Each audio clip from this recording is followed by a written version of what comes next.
Ce matin, j'ai fait un bout de chemin avec Yannick et puis l'équipe, avec Bruno et la joyeuse équipe. Et je trouve ça très plaisant. C'est une sacrée belle aventure. L'idée aussi d'aller au contact des gens, chercher cette matière aussi, ce patois, l'entendre. Enfin, moi, j'aime beaucoup, c'est une démarche qui me plaît beaucoup. C'est aussi de ça qu'on bâtit les histoires, cette matière vivante, cette matière orale qu'il faut aller chercher. Et puis, c'était aussi drôle hier soir d'entendre les gens discuter, parler, où là, je trouve que s'interroger sur la langue, le patois, et faire parler les gens, c'est une dimension qui la rend vraiment vivante, où on s'aperçoit que c'est pas une langue qu'on va mettre dans un musée. C'est vrai qu'aujourd'hui, moi j'ai le sentiment que quand le milieu du spectacle s'intéresse au patois, c'est souvent pour le caricaturer, ou on le limite souvent au monde des histoires grivoises. Et que du coup, je trouve qu'on passe à côté d'une dimension très poétique, ne serait-ce qu'au niveau des sons, des images aussi que ça procure, certains mots. Et le fait d'aller chercher les histoires, d'aller rencontrer les gens aussi simplement, il y a une démarche très très humaine. Et c'est bien de ça dont on remplit les histoires. Et c'est pour ça aussi que je m'y retrouve beaucoup dans cette démarche. Elle est très séduisante. Puis en plus de ça, c'est aussi un autre rapport au temps. On va pas plus vite que les animaux. Et puis voilà, c'est aussi... Hier, il était question de permaculture et d'être attentif au vivant. Et ben là, c'est être attentif au rythme. On voit pas moi, j'habite Bournezeau et ce matin, j'ai pas vu la commune comme je l'ai vu d'habitude, parce que d'habitude, je passe en voiture, je fais pas attention. Et là, on a même vu qu'il y avait des trous. Attention, trous de blaireau. Je savais pas qu'il y avait ça sur le territoire. Donc, ce rapport au temps, il est vachement intéressant aussi. Je raconte des histoires, mais je les raconte pas en patois. Je comprends, mais j'ai grandi dans un milieu, mes parents parlaient pas patois, mes grands-parents parlaient patois. Mais bizarrement, quand ils s'adressaient aux petits-enfants, ma mamie, elle veillait toujours à faire des phrases le plus correctes possible, comme si elle s'efforçait d'effacer le patois. Moi, je le comprends, j'ai des voisins qui le parlent, et quand ma fille elle les entend, elle me dit mais ils sont de Marseille. Mais mes filles, enfin nous, en tout cas, elle ne le comprend pas, le patois. C'est quelque chose je sens bien par rapport à ma génération, qui est encore de plus en plus lointain, et je trouve qu'il y a urgence à ne pas le laisser partir. Ça fait partie du patrimoine, c'est une langue à part entière. Et au sens où il y a des mots, moi je suis incapable de les traduire en français, parce qu'ils transportent avec eux toute une imagerie, des images, des sons, ça sonne vachement bien. Il y a des mots en patois qui sonnent super bien. Et il y a une petite phrase en marchant qui m'est venue, c'est toi, puis moi, puis lui. Ça fait ta, puis ma pilé, ta, puis ma pilé, ta, puis ma pilé. Et je trouve que c'est très musical. Ta, puis ma pilé, ta, puis ma pilé.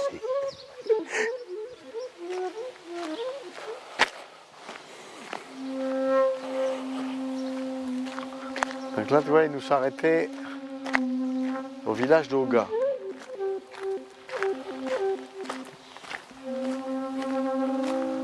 Avec d'eau magnifiques, forcément, de magnifiques granges à deux pans,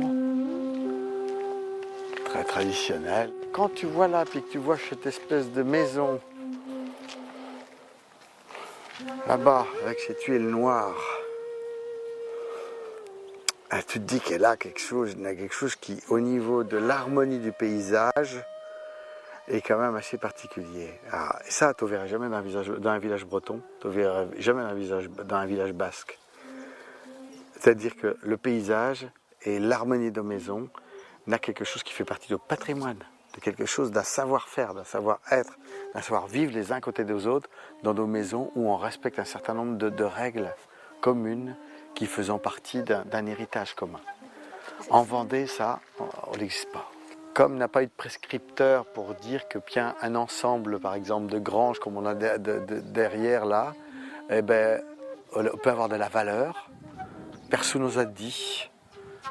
Et alors, en Vendée, nous avons eu un besoin énorme tout à coup d'être des gens modernes. Et ça, cette modernité d'après la guerre, hein, avec la vente massive des meubles en bois, par exemple aux antiquaires pour acheter du formica.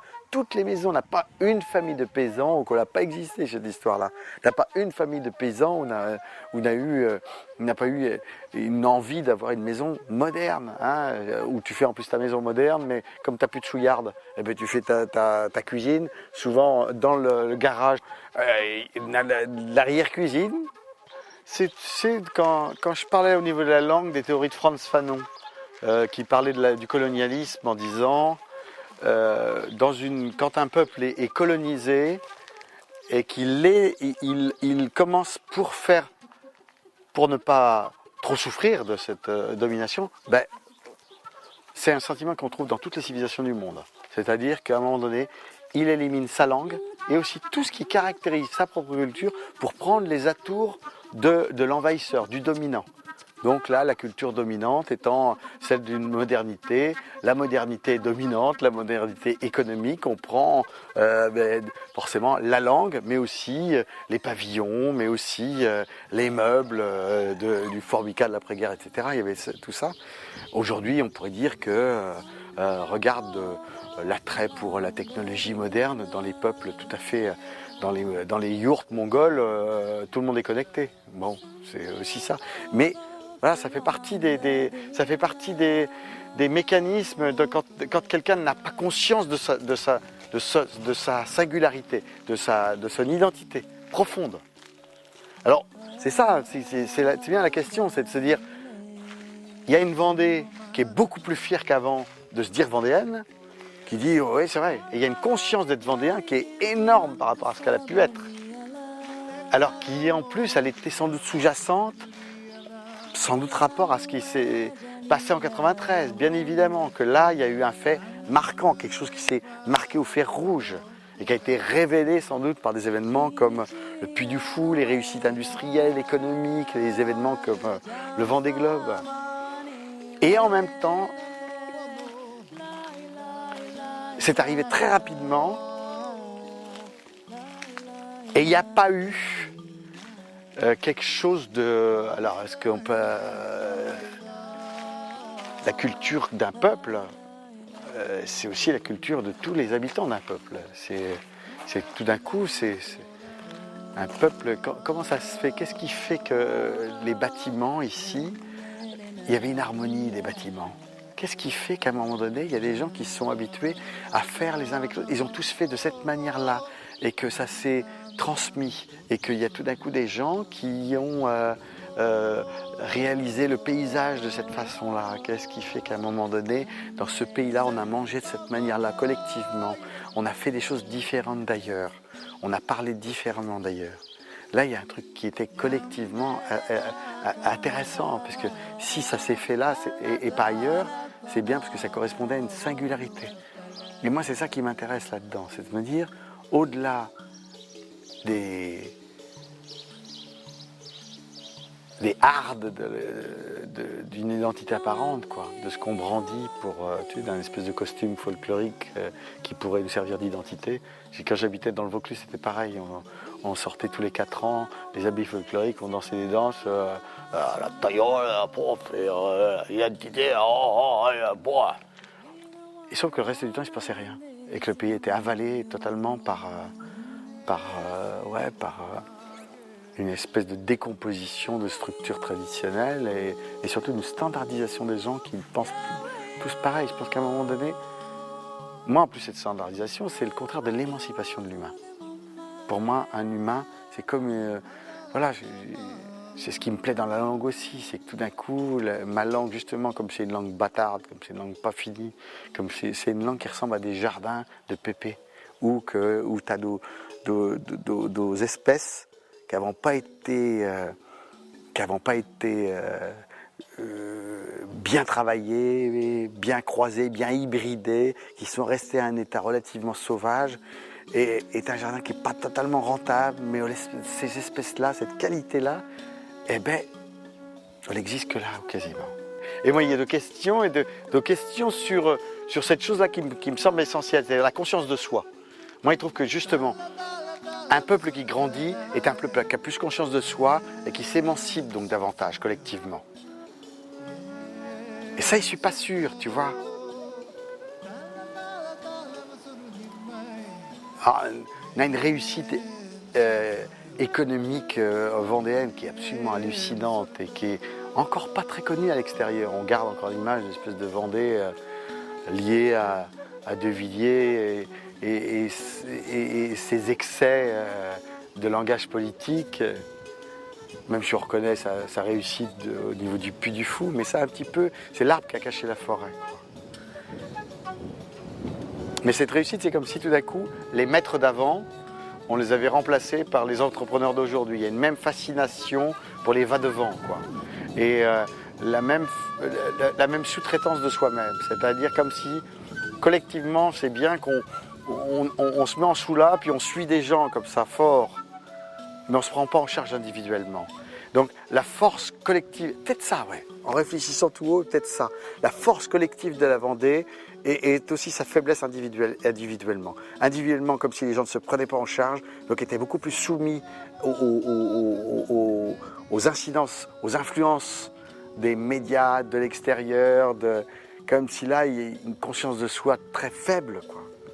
Alors que collectivement, je trouve que c'est encore un département très fort.